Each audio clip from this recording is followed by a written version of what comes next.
Children head back to school next week, and while some parents are relieved, there are many teachers and parents who are getting really anxious. Professor Shaheen Mehta is an infection control specialist from Stellenbosch University, and she says very basic hygiene protocols can make all the difference. She joins us now via Skype. Prof, thank you so much for your time tonight.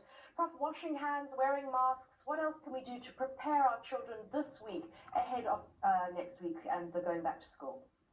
Thank you, Annika. I just wanted to give the parents a little bit of encouragement to say that the children can be prepared to be sent back to school.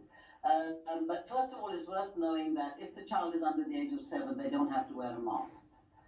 For several reasons, which I don't want to go into because we're short of time.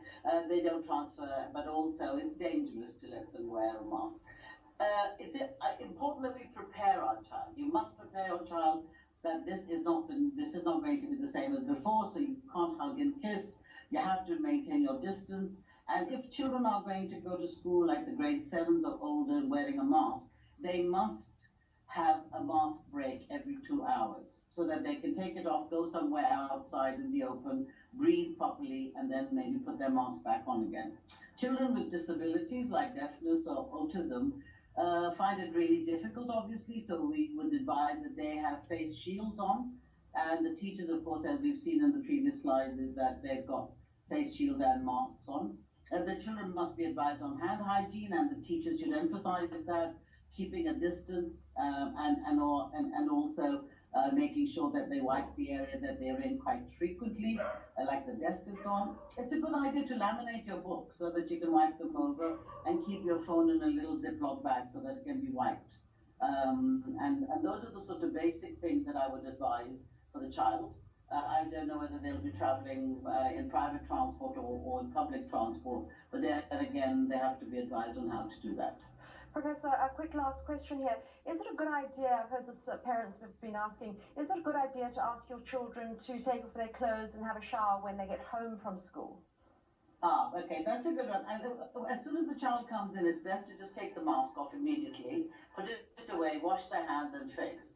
Now, they are in school uniform, so it's better if they do change their clothes, if it's possible at all, and then have a shower and change it to their sort of home clothes. But if they can't do that, the least they can do is to wash their face and hands.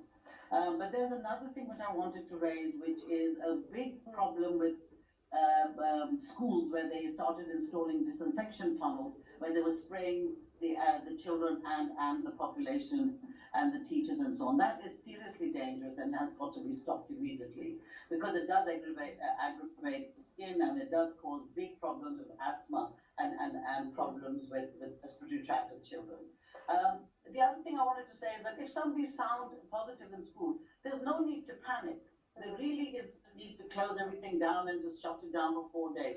All one needs to do is to actually make sure that the immediate contacts of that person, and that is somebody who's with less than 1 meter, who's been exposed for longer than 15 minutes and has not been wearing a face cover, is the person who would be considered a contact. And then we can just carry on the usual way, cleaning in the morning, disinfecting, cleaning in the evening, disinfecting, and then carrying on perfectly normally. You don't have to keep closing the schools and the institutions down.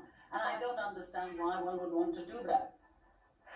Thank you so much, Prof. That was Professor Shaheen Mehta, is an infection control specialist from Stellenbosch University. Thank you so much for those really helpful tips ahead of schools opening next week.